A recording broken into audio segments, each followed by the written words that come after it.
Ladies and gentlemen, welcome back to another episode of Cage Talk. Today, I have an English professional MMA artist and kickboxer.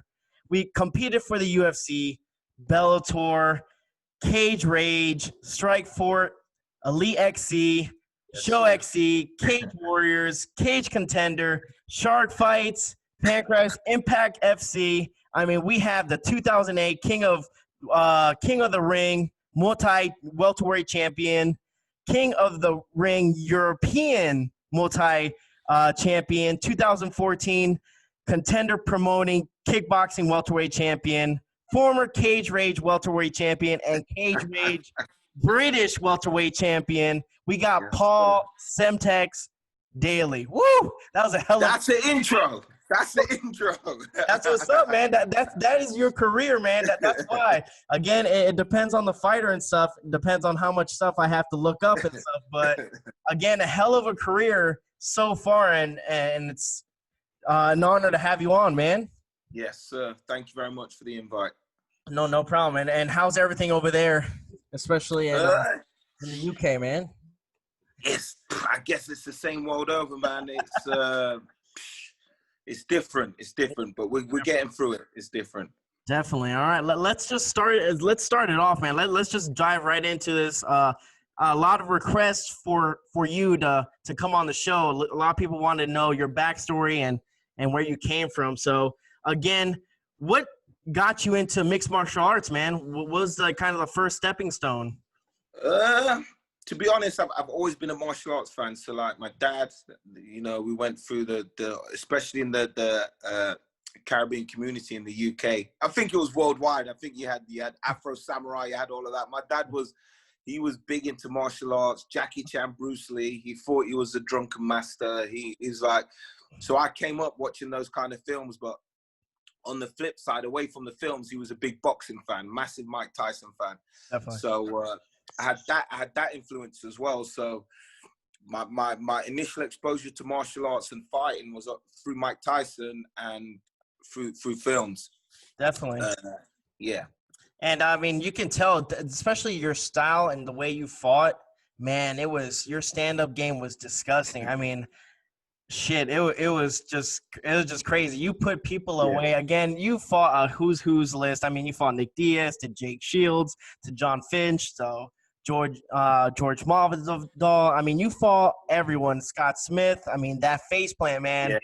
That was a hell of a punch. I mean, you had probably the nastiest left hook in the game, man. It was just so disgusting, and it was fun to watch. And again, we'll get right into it. What was what's funny?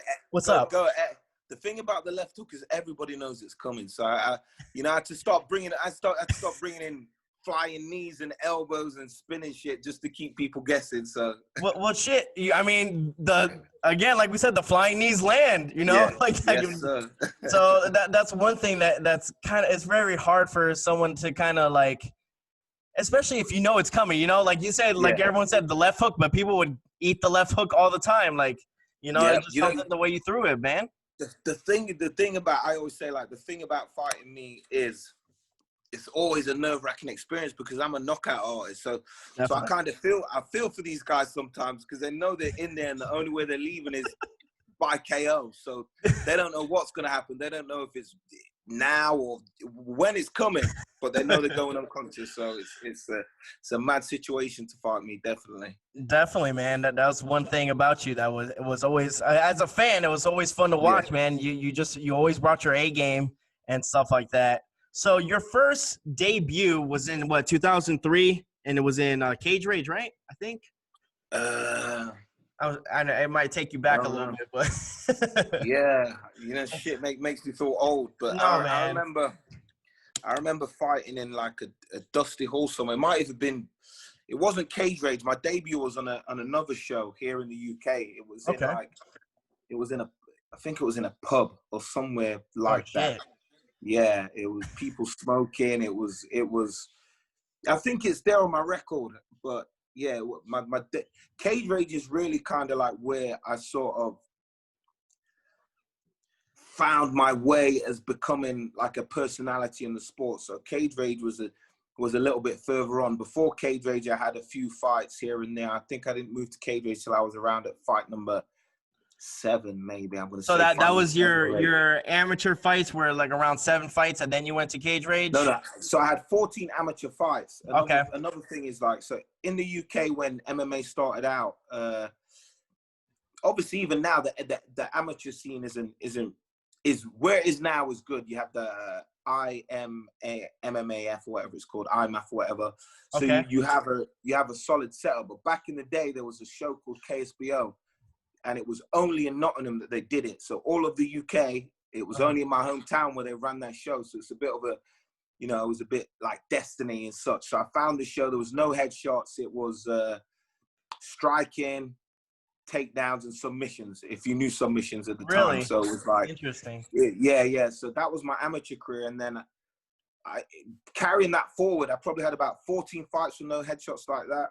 Okay. But I still class my first 14 professional MMA fights was still amateurs in my mind, because I jumped straight into it. Like by fight number 12, I was fighting Dave Strasser, and the last guy he fought was he was fighting George St. Pierre. So that was like my fight number 12 was Dave Strasser. He just fought George St. Pierre over at the UFC. So I came up pretty quick. But yeah, Cage Rage where I sort of got the idea like I could be something in the sport. So definitely. And then Cage Rage, how many fights did you have in Cage Rage? Because I know your first debut, you had a TKO victory over, I think his name was Jess Loudon. Yeah. There we go. There we go. Sorry, I had a brain fart. Yeah. Yeah. Memories again. Jess Loudon was he was a little bit further on. I think he fought in Pancrase in Japan at the time. Yep. He's actually an actor now. He's in some Hollywood movies starring with Helen Mirren and stuff like that. So he's doing pretty well now. But yeah, previous fight, I watched him. He got his nose broke. So going into the fight, the game plan was to just hit him in his nose. Which was, so I think the fight went to the ground. I landed one shot to his nose. It broke it, and the fight was over. So it was all good. All right, man. I'm glad I'm bringing you back to memory lane, man. As you can tell, like I do the show just because I appreciate the sport. I appreciate the athletes. I think you guys need to get more recognition that you guys really do. Unfortunately, man. But all right, let's keep going, man. I like especially talking about some old school stuff and like that. So after the Cage Rage, you obviously went to the UFC, right? Yes. All right, the UFC. But before Cage Rage, we had the Elite XC experience. So there we go. That's another one. So that again, that's a fortunate experience because Cage Rage kind of led me on to Elite XC, and obviously But gotcha. Kimbo Slice. So like, I had some opportunities. So shout out to Gary Shaw and all of the Showtime staff over there, because obviously I was with people like Gina Carano, obviously gone on to be a massive movie star. Kimbo Slice, RIP, went on to be a huge international sensation. Fighter and sensation. So, and a bunch of other names I fought with. So my career is sort of like, I've been lucky in a way that, because the UFC did come to me at Cage Rage, but I was just always, I wasn't keen to go there yet. I still thought I was a little bit too fresh, but then the opportunities that came to me sort of put me in a better position post-UFC, because I was able to sort of grow my own brand, grow myself as a fighter a little bit more away from the UFC, so that when things went mad over at the UFC as they did, I'm still able to carry on my career, and I'm still here. So I'm fortunate in that sense. Yeah, that's one of the things I do kind of, I'm proud of you for, especially a lot of people after the UFC, whatever happens in the UFC, they usually don't bounce back, or they usually kind of fade away. But man, I think that's when your career just started to go even higher, man. Like when you did in Bellator and Strikeforce and all that stuff. I mean, that's what made you who you are, and especially we're going to talk about that. I mean, like you said, Elite XC, and then you went to UFC. UFC, your first bout was on UFC 103 against Brian Foster, but he pulled out. Martin Campen came in.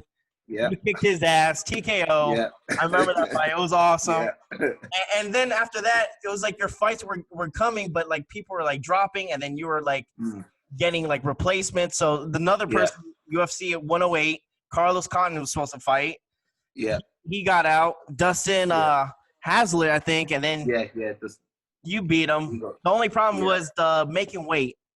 Yeah. Right. And do you know what? Even now, like, I don't know. Maybe that's the part that I've always found most difficult is the making weight. I've never even had a nutritionist until now. I'm starting to work with a nutritionist, so hopefully this last fight will be smoother than the previous fights. But yeah, there's always been that issue with the weight. But was it because you were? Do you like? What do you normally go? Like, what's your weight usually? Like normal weight? I'm not a big guy, but I'm just a heavy guy, man. My family we just got heavy bones. I don't know. Okay. Maybe I'm walking around at about 88 kilos. So it's not massive, but I'm just and you got to remember my early fights. So like those first 14 fights away from the amateurs, they were at middleweight. So I was 5'9", fighting 84 kilos, fighting big guys. Nice. So yeah, so those first 14 fights, I turned pro at maybe 21, fighting pro rules, maybe 19, 20, but I'm fighting fully grown men that really they understood the sport a little bit more better than me, and even then they were cutting weight. I was just a kid who liked to fight with a martial arts background. Definitely. And that was it. It started a little bit of a tear up, as we say. So, yeah, man. Definitely. Yeah, the weight's always been a problem. I've took like at Bellator.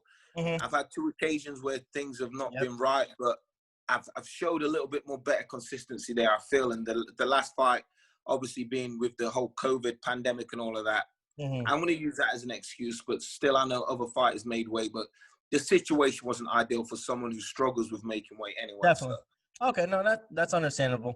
And that was supposed to be due for like October 1st, right? That was supposed to be that fight? Yeah. That would have been nice, yeah. So well, regardless weight cut or not, I mean, you knocked him out. You knocked Dustin out.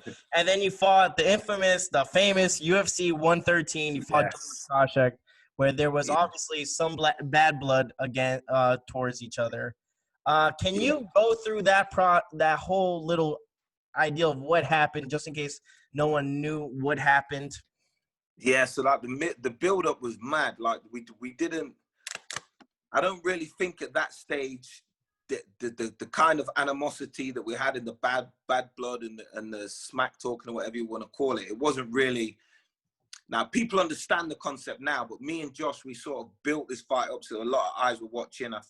MMA Underground, which was the biggest website at the time, I put out like a little competition about someone give Josh Koscheck like a new haircut because this blonde afro shit is not working for him. So I don't know how many entries we had, but we had hundreds of thousands of entries and it was catching on and Koscheck was coming back with stuff. So going into the fight, like we had that tension, like there was a little bit of beef there already. So that tension, and also that, I mean, whoever won this was going to face GSP as well. You get me? Not just face GSP. So if I'd have won that fight, I would have been in the Ultimate Fight House as a coach. The coach, well. So, yes, I remember now. Shit. Yeah. So there was a lot on the line. So we had the beef. We had a massive opportunity, and so the fight went out swinging as I normally do. He shot in for a takedown. This is what people forget. He shot in for a takedown. I sprawled. I threw a knee. It missed him. And he was grounded, but the knee went way past him. It missed him, and but it's because I stopped his takedown. So if we would have carried on, the momentum was there. I was close. I was on the inside. Who knows what would have happened? But I threw the knee. He said it landed. It didn't. But anyway. People forget that, and then he came out, and the fight was what it was. My ground game wasn't where it needed to be at this sort of level, and his wrestling was superior. So he took me down. He controlled the fight. So after the fight, now obviously I'm younger. I'm not aware of the eyes watching the fight. Tempers are high, and I couldn't get to land a shot. cleanly in the fight, and even the infamous punch that I throw afterwards, I didn't He get to blocked land it. it He kind cleanly of blocked anyway. it. So shit, I got kicked out. I didn't even knock him out for it. So, But you know what? I think it might have been worse if you would have knocked him out, to be honest. I could have been banned by the commission for longer. Everything. Possibly, for everything. But, to be fair, the commission they went easy on me because Dana said and did what he did. So I think shortly after that, I was able to come back and I fought at Shark Fights in Australia or somewhere like that. But, that was the situation that made me infamous. And like, if people are if I'm doing positive things or whatever, or people want to make reference to something, that they always make reference to that. But I'm so past that it's not even. Well, the situation with that kind of bothers me. And it's not that, I mean, obviously you messed up. You were younger. Everyone makes mistakes. I understand. What you did wasn't right. I understand. Yeah. But the way Dana White took it, he was kind of hypocritical because I didn't. Okay, so here's an example. So you have what you did, right? You're up and coming. You're making a name for yourself, right? Yeah. But then you get banned for the UFC for throwing a punch, which, again, Josh Koscheck he wasn't hurt. He was fine, right?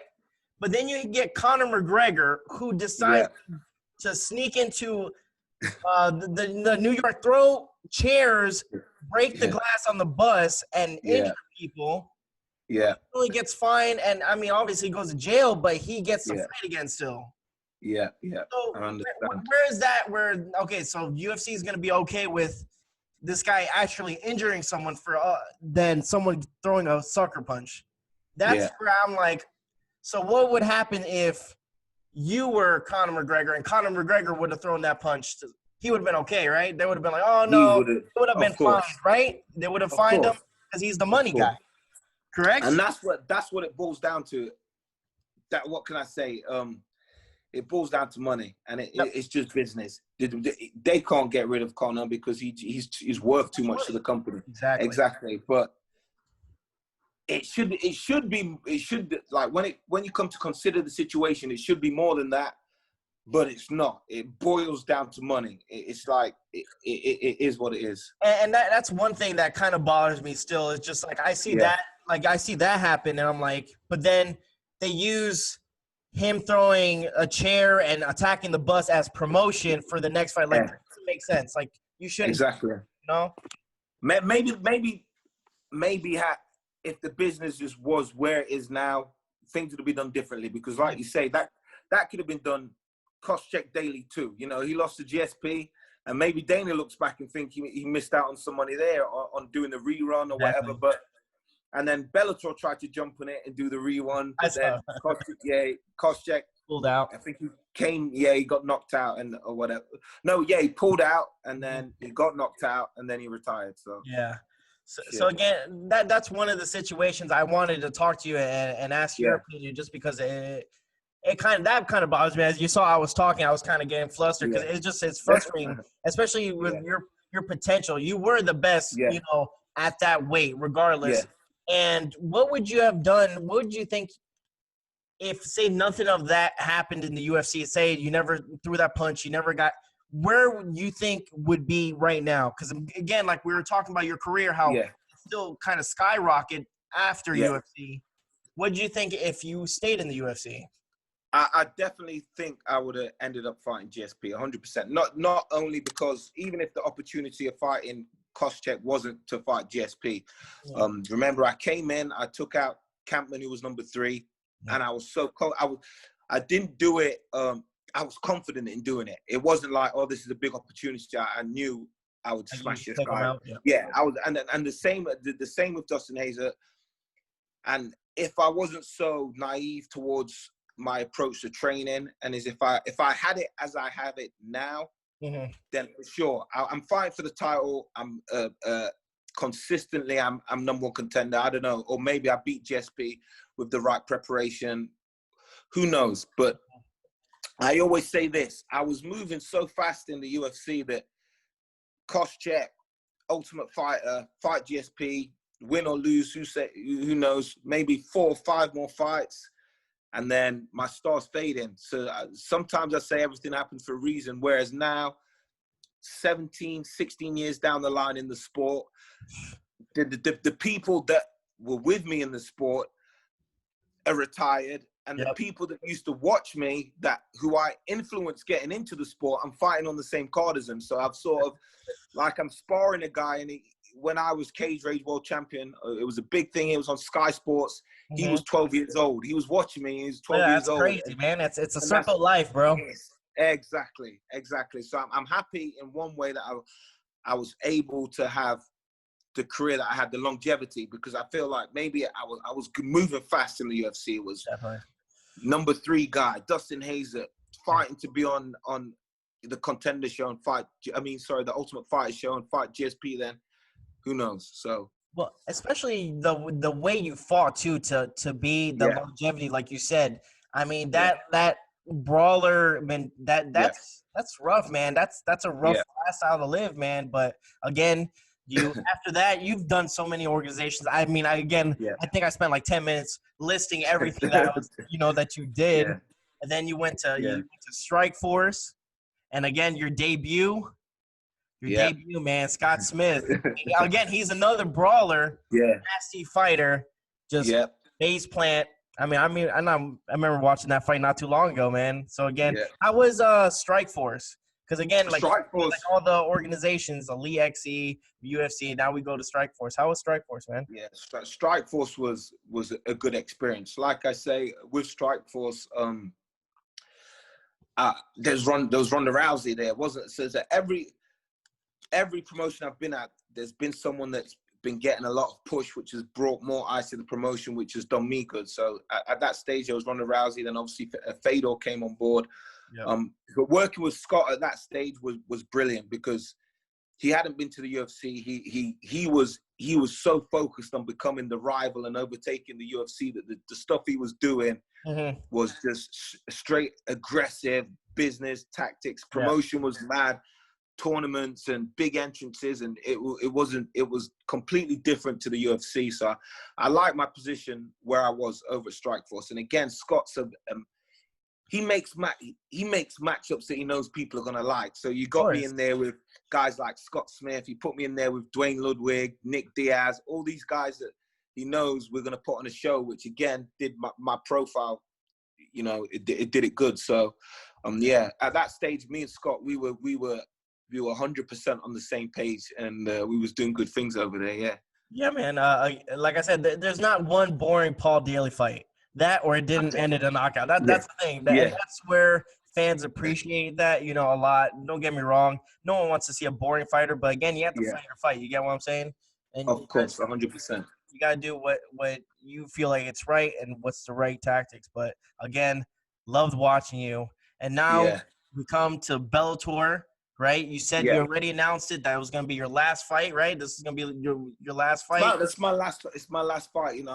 At the time of announcing it, I was in a place like I just had a bad weight cut. Like I put a lot into the fight, and I always had the plan of retiring at a certain stage anyway. So we're around the time where I plan to retire anyway. And with this whole COVID thing, I know everybody, including myself, was under a lot of stress. So some decisions push more forward than they would have been. I wanted to have 3 more fights with Bellator and then step back. But the way things are, dude, I need to start putting things in place for my retirement now. Like those 3 fights might not come. I might only have 1 more fight anyway, whether I retire or not, like the way things are working out. So I think with me retiring, announcing retirement, get this fight done, it's going to give me more time to focus on others.